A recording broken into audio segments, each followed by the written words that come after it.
Hello everyone.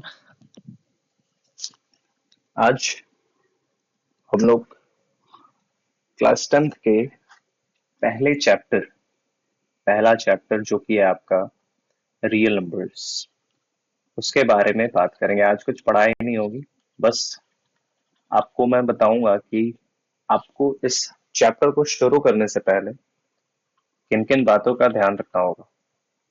बहुत ही basic बातें करने वाला हूँ मैं, तो आप लोग ध्यान से सुनना कि अगर आपको ये सारी चीजें अगर आपको पता होंगी तभी आप इस चैप्टर में आगे कैरी फॉरवर्ड करना। नहीं तो आप क्या करोगे, पहले मैं जिन चीजों के बारे में बताऊंगा उन चीजों के बारे में थोड़ा खुद से रिसर्च करना। बहुत ही बेसिक लेवल की बातें होंगी, जो आपने पिछले के जूनियर क्लासेस में पढ़ा होगा, जैसे कि एलसीएम एचसीएफ क्या होता है ना। तो मैं बता देता हूँ आपको, ऊपर से ओवरव्यू दे दूंगा कि आपको किन चीजों का नॉलेज होना चाहिए इस चैप्टर को स्टार्ट करने से पहले। अगर आपको उन चीजों का नॉलेज पहले से नहीं है तो मैं आपको एडवाइस करूंगा कि आप पहले जाकर उन चीजों के बारे में थोड़ा सा सीख लें। ठीक है, तो सबसे पहले आपको पता होना चाहिए, और मैं बताता भी चलूंगा कि आखिर वो है क्या। अगर आपको नहीं भी पता है कि वो क्या है तो मैं आपको बताऊंगा। अगर आपको फिर भी समझ ना आए तो आप उसे डिटेल में थोड़ा कवर अप कर सकते हो अपने प्रीवियस क्लासेस को बुक को उठाओ, और ज्यादा बड़ा नहीं, मतलब आपको ऑलमोस्ट एन आवर लगने वाला, 1 घंटा लगेगा। आप उन सारी चीजों को अच्छे से रिवाइज कर पाओगे। तो मैं बताता चलूंगा, थोड़ा थोड़ा बताऊंगा, ज्यादा नहीं, ज्यादा बड़ा नहीं रखूंगा मैं वीडियो को। तो सबसे पहले आपको पता होना चाहिए कि फैक्टर क्या होता है। फैक्टर क्या होता है, मल्टीपल क्या होता है, मल्टीपल क्या होता है, फैक्टर आखिर क्या होता है। अगर मैं पूछूंगा कि 8 का फैक्टर क्या है, तो 8 का फैक्टर वही सारे नंबर होंगे जो 8 को पूरी तरीके से डिवाइड कर दे और रिमाइंडर आना चाहिए 0। तो पहला फैक्टर तो 1 हो गया। 1 इज फैक्टर, ये तो यूनिवर्सल सारे नंबर्स का फैक्टर है। 1 डिवाइड्स एवरी नंबर, तो 1 हो जाएगा। 2 से डिवाइड हो जाएगा 8, 2 इंटू 4 करते हैं हम लोग तो 8 आ जाता है, तो मतलब रिमाइंडर 0। 4 से डिवाइड हो जाएगा, मतलब 4 भी फैक्टर है 8 का, है ना। 1 फैक्टर है, 2 फैक्टर है, 4 फैक्टर, और एक फैक्टर किसके टेबल में 8 आता है वो देख लो, 8 के टेबल में भी 8 आता है। तो मतलब 8 के कितने फैक्टर्स हो गए, 8 के फैक्टर्स हो गए 8 के फैक्टर्स हो गए 1, 2, 4 एंड 8 इटसेल्फ। और एक बात मैं आप लोगों को बता देता हूँ कि 1 1 और जो खुद है, जैसे कि मैं बोलूं 9 का फैक्टर क्या है, तो 1 और 9 ये तो पक्का होगा इन दोनों का फैक्टर। 10 का फैक्टर पूछ लूं तो 1 और 10, मतलब कि नंबर इटसेल्फ और 1, है ना। ये फैक्टर्स होता है सबका। ठीक है, तो फैक्टर का मतलब आप समझ गए होगे कि फैक्टर क्या होता है। फैक्टर का मतलब आई गेस आप लोगों को क्लियर हो गया होगा। मल्टीपल क्या होता है, अगर मैं आपसे पूछ दूं कि 8 का मल्टीपल क्या होता है, तो सीधी सीधी बात, 8 के टेबल में जो जो आता है वो 8 का मल्टीपल हो जाएगा।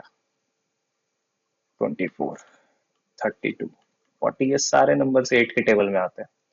जैसे कि अब मैं बोल दूं 8888, क्या 8888 4 टाइम्स 8 8 का मल्टीपल है? तो आप इस 4 टाइम्स 8 को 8 से डिवाइड करके देख लो। अगर डिवाइड हो जाता है तो मतलब 8 का मल्टीपल होगा ये, 8 का मल्टीपल हो जाएगा ये नंबर, 8 का मल्टीपल हो जाएगा, है ना। बड़े वाले नंबर को छोटे वाले नंबर से डिवाइड कर लो, अगर बड़ा वाला नंबर डिवाइड हो जाता है तो उस छोटे नंबर का बड़ा वाला जो नंबर है वो मल्टीपल हो जाएगा। ठीक है, टेबल में आना चाहिए बेसिकली। अगर मैं आपसे पूछूं 7, 5, 4, 8, क्या ये नंबर 8 का मल्टीपल है? तो हम लोग 8 से डिवाइड करके चेक कर लेते हैं। तो 8 9 होता है 72, 34 हो जाएगा। 5 माइनस 2 3, तो 8 4 32, 4 माइनस 2 2, 8, है ना। 2 और 8 हो गया, 2 और 8, तो 8 3 होता है 24, माइनस करने पे 4, तो अभी रिमाइंडर बच जा रहा है। रिमाइंडर अगर बच जा रहा है, अगर रिमाइंडर बच जा रहा है तो मतलब 7548 is not the multiple of 8। एक और एग्जांपल मैं देता हूं आपको। इस बार मैं नंबर लिख रहा हूं 5480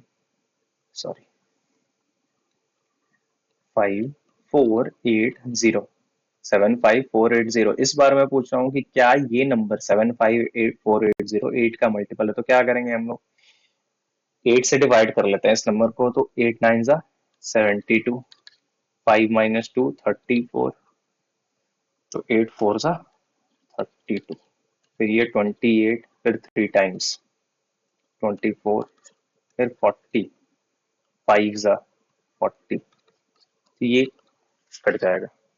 इस बार रिमाइंडर क्या है, 0। तो अगर मैं अब आपसे पूछूं कि क्या क्या 75480 8 का फैक्टर है, तो आप देखोगे कि रिमाइंडर आ रहा है 0। तो इसका मतलब क्या हो गया कि 8 का फैक्टर, ये 8 का फैक्टर है। आई होप ये बात आपको क्लियर हो गई होगी कि मल्टीपल और फैक्टर क्या होता है। इन दो बातों का आपको आइडिया होना चाहिए रियल नंबर्स पढ़ने से पहले। और क्या, और भी कुछ है, और भी कुछ है, मैं बता रहा हूँ और किन किन बातों को आप ध्यान में रखोगे ये चैप्टर शुरू करने से पहले। अगला पॉइंट हो गया प्राइम नंबर क्या होता है। प्राइम नंबर, प्राइम नंबर क्या होता है? प्राइम नंबर वो होता है, प्राइम नंबर को आप ऐसे याद रख सकते हो जैसे कि, जैसे कि प्राइम नंबर राजा होता है। प्राइम नंबर राजा होता है। राजा का मतलब कि या तो वो खुद से डिवाइड होगा, या तो वो या तो वो 1 से डिवाइड होगा। तो ये नंबर बताओ, 3 जो है, 3 जो है खुद से डिवाइड होगा, मतलब 3 को हम 3 से डिवाइड करते हैं, 3 1 जा 3, ले भाई 0 आ गया, है ना, रिमाइंडर क्या आ गया, 0। तो प्राइम नंबर राजा होता है, खुद से मार खाएगा या फिर जो टॉप पे बैठा है 1, 1 टॉप पे कौन बैठा है, 1 टॉप पे कौन सा नंबर बैठा है, 1, है ना। जब काउंटिंग हम लोग शुरू करते हैं तो 1 2 3 4, तो टॉप पे बैठा है 1, तो या तो खुद से मार खाएगा या तो जो टॉप पे बैठा है उससे मार खाएगा, ये राजा है। ठीक है, प्राइम नंबर क्या होता है, राजा होता है। प्राइम, प्राइम का मतलब समझते ही, उसका हिंदी मीनिंग कर लो तो लगेगा कि यहाँ कुछ प्रीमियम जैसा है। तो ये सारे नंबर्स ऐसे हैं कि जो खुद से डिवाइड होंगे और 1 से डिवाइड होंगे। 5 का भी वही हाल है, या तो बस 5 से कटेगा 5, या तो 1 से कटेगा। 7 का भी वही है, 11 का भी वही है। तो आप लोग ये मत भूलना कभी कि प्राइम नंबर क्या होता है। मैं देखता हूँ कि बच्चों को यही सब बेसिक बातें ध्यान में नहीं रहती और फिर क्वेश्चन बनाने समय उनको दिक्कत होता है कि प्राइम नंबर क्या होता है सर। ये सब बेसिक बातें आपको पता होनी चाहिए। नेचुरल नंबर, नेचुरल नंबर क्या होता है? नेचुरल नंबर वो नंबर होते हैं तो जो नेचर से आते हैं। तो नेचर में तो ऐसा कुछ नहीं है कि जीरो जैसा कुछ होगा। अब जैसे कि अगर आप आंख खोलो, अगर आप आंख खोलो, आंख अभी अगर आपका बंद है और अगर आप अचानक आंख खोलो तो आपको कुछ न कुछ दिखेगा, कुछ न कुछ दिखेगा। ऐसा तो नहीं है कि कुछ नहीं दिखेगा, ऐसा तो नहीं है कि कुछ नहीं दिखेगा। अगर आप आसमान आसमान में बादल को भी देख रहे हो तो आपको बादल दिखेगा, तो बोलोगे कि हाँ एक बादल दिख रहा है, बहुत सारा बादल दिख रहा है। ठीक है ना, बादल जैसे सब बादल होता है तो बोलोगे हाँ ये एक बादल हो गया, ये दो बादल हो गया। तो कुछ ना कुछ दिखता है नेचर से आने में। नेचर में जीरो नहीं जैसा कुछ नहीं है। जैसे कि अर्ली मैन भी अगर होंगे जो पत्ता वत्ता बांध के रहते होंगे, वो भी बोलते होंगे कि हाँ दो लेके आओ फल। जैसे कि फीमेल होगी, मेल हंटिंग पे जाता होगा तो बोलते होगी 2 फल लेके आना आज, आज 3 फल लेके आना, 4 फल लेके आना, 4 फल खाएंगे। ऐसा तो नहीं कि 0 फल लेके आना, जाओ 0 फल लेके आना। तो 0 नेचुरल नहीं है, ठीक है ना। अब पापा तुमसे अगर पूछेंगे कि हाँ बेटा कितना टॉफी चाहिए, तो ऐसा नहीं बोलोगे 0 टॉफी चाहिए आज। तो ये बिल्कुल नेचुरल सा साउंड ही नहीं करता है कि 0 मेरे लिए कुछ 0 लेके आना, 1 लेके आना, 2 लेके आना, समझ रहे हो। अगर बोले मेरे लिए -1 लेके आना कुछ, तो ये भी नेचुरल नहीं, अजीब सा साउंड ही कर रहा है, नेचुरल सा साउंड ही नहीं कर रहा है। मेरे लिए -1 टॉफी लेके आओ, मेरे लिए -2 टॉफी लेके आओ, तो दिस इज नॉट नेचुरल। तो नेचुरल नंबर क्या होता है, जो काउंटिंग नंबर्स कह लो, 1 2 3, इससे लेके जहां तक आप नंबर बोल लो उसको कहते हैं हम लोग नेचुरल नंबर। तो पहला पॉइंट क्या हो गया, फैक्टर के बारे में पता होना चाहिए, फिर मल्टीपल, फिर प्राइम नंबर, फिर नेचुरल नंबर। और कुछ चीजें हैं बस, 5 मिनट का लेक्चर और है, आप थोड़ा पेशेंस बना के रखिएगा सभी लोग। अब आ जाता है जो आपने क्लास 9 में पढ़ा होगा। क्लास 9 में आपने पढ़ा होगा कि रैशनल नंबर क्या होता है। रैशनल नंबर क्या होता है, और और यहां मैं टेबल सा बना दूं।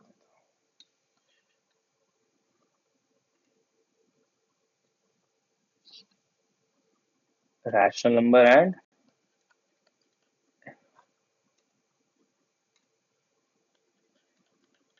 इरेशनल नंबर क्या होता है।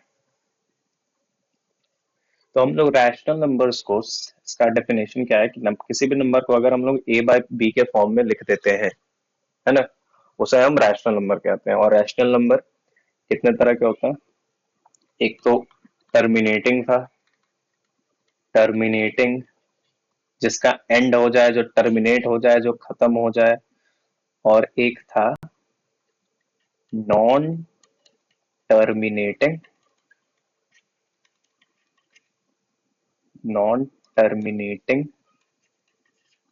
ये हो गया ए, ये हो गया B. Non terminating repeating, repeating decimals. आपने देखा होगा ऐसे कुछ नंबर। टर्मिनेटिंग का मतलब तो ये हो गया कि जैसे कि अगर 5/2 लिखता हूं मैं, 5/2 अगर लिखता हूं, तो इसको हम लोग लिख सकते हैं। अगर 5/2 लिखता हूं तो इसको हम लोग कैसे लिख सकते हैं, 2.5 लिख सकते हैं।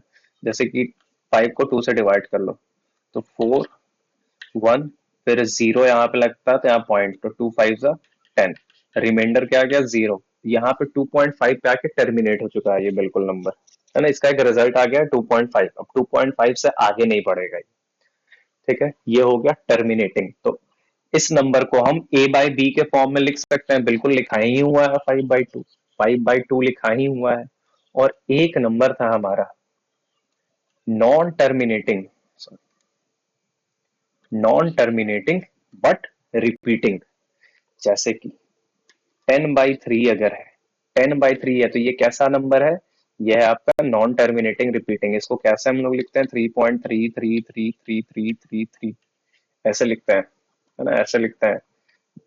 मतलब कि आप 10 को 3 से डिवाइड करो तो 3 9 आ जाएगा, फिर यहाँ 10, फिर यहाँ ये 3 3, ये सिलसिला चलता रहेगा, जीवन भर चलता रहेगा, है ना। तो ये हो गया 10/3 कैसा नंबर हो गया, नॉन टर्मिनेटिंग बट रिपीटिंग। तो इस तरह के नंबर को हम लोग बोलते हैं रैशनल। इरेशनल क्या हो गया, इरेशनल क्या हो गया कि नॉन टर्मिनेटिंग, नॉन टर्मिनेटिंग, बार बार टर्मिनेशन लिख दे रहे हैं, terminating repeating, sorry, non terminating non repeating. वो क्या था, नॉन टर्मिनेटिंग था लेकिन रिपीटिंग था। देखो ये है रिपीटिंग, ये इंपॉर्टेंट है रिपीटिंग। और इसमें क्या है, नॉन टर्मिनेटिंग और नॉन रिपीटिंग, मतलब खत्म भी नहीं हो रहा और रिपीट भी नहीं हो रहा है, हर बार कुछ नया है, हर बार कुछ नया है। जैसे कि अगर आपको वैल्यूज निकालने आता हो, रूट का अगर वैल्यू निकालने आता, जैसे हो गया √3। जितने भी रूट के नंबर होते हैं, जितने भी रूट के नंबर होते हैं एक्सेप्ट वैसे नंबर जो किसी का होल स्क्वायर है, जैसे कि 4 जो है, 4 को हम लोग लिख सकते हैं 2।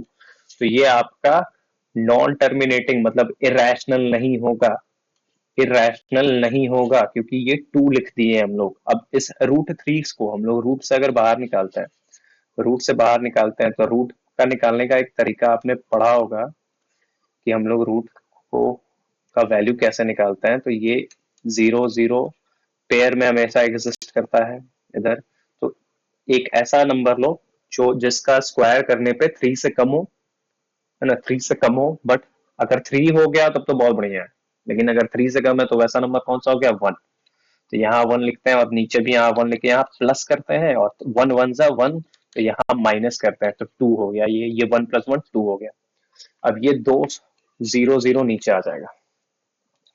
अब अगर यहाँ पे 27 7 जा करते हैं हम लोग, यही तरीका है, आप रिवाइज कर लो। अगर 27, तो अब यहाँ अगर 7 लिखा है तो यहाँ भी हम लोग को 7 लिखना होगा, यहाँ भी 7, यहाँ पे पॉइंट लगाना होगा क्योंकि पॉइंट के बाद दो हमेशा पेयर में 0 नीचे आता है।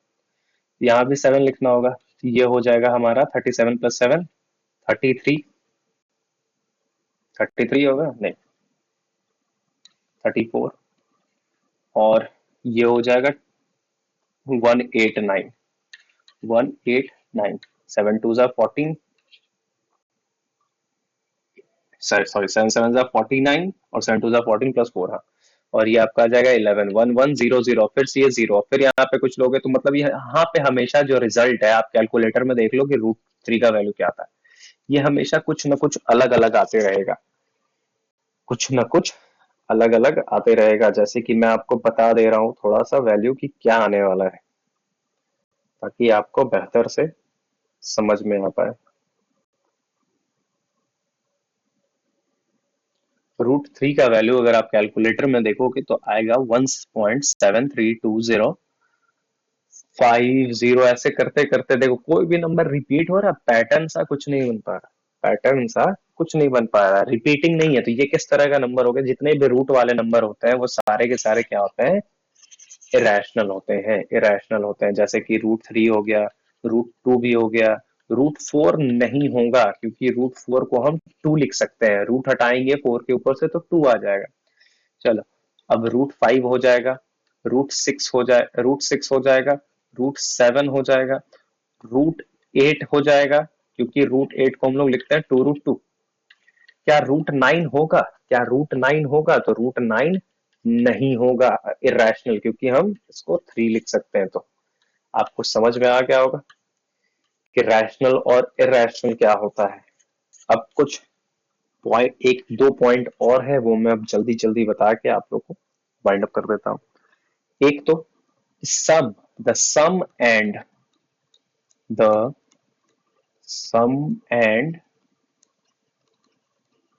Difference of a rational and irrational number is always irrational। और एक और पॉइंट है, the product of a rational and irrational is always irrational। ठीक है, जैसे कि ये पहला पॉइंट था, the sum and difference of a rational and irrational number is always irrational. इसका मतलब क्या हो जाता है कि अगर हम दो और √3 को ऐड करेंगे तो हमारा वैल्यू जो आएगा वो आएगा 2 + √3। जैसे अभी √3 का वैल्यू हम लोगों ने निकाला था कुछ 2.1.7, सॉरी √3 का वैल्यू क्या निकाला था पॉइंट में, 1.732 ऐसा करके कुछ निकाला था। तो इसको ऐड करोगे तो आ जाएगा 2.732 है, ये नॉन रिपीटिंग हो रहा है, तो मतलब ये क्या हो जाएगा, इरेशनल नंबर हो जाएगा। मतलब कि एक रैशनल, तो रैशनल क्या था हमारा 2, और एक इरेशनल को ऐड करने पे हमेशा जो रिजल्ट आता है that is always irrational. Okay, और प्रोडक्ट के साथ भी वही है, जैसे कि अगर 2 को हम मल्टीप्लाई करते हैं √3 के साथ तो हमारा आंसर आएगा 2√3। This is also irrational, this is also irrational। Okay, जैसे समझो कि 2 इंटू 1.732050 को हम लोग मल्टीप्लाई कर रहे हैं, तो ये भी क्या आएगा, मल्टीप्लाई कर देंगे तो यहाँ भी 0 0 1 4 6 4 ऐसे करके कुछ आप लोग का रिजल्ट आने वाला है। तो this is also what, irrational. Irrational क्यों है, क्योंकि रिपीट नहीं हो रहा है, कोई पैटर्न नहीं बन रहा है।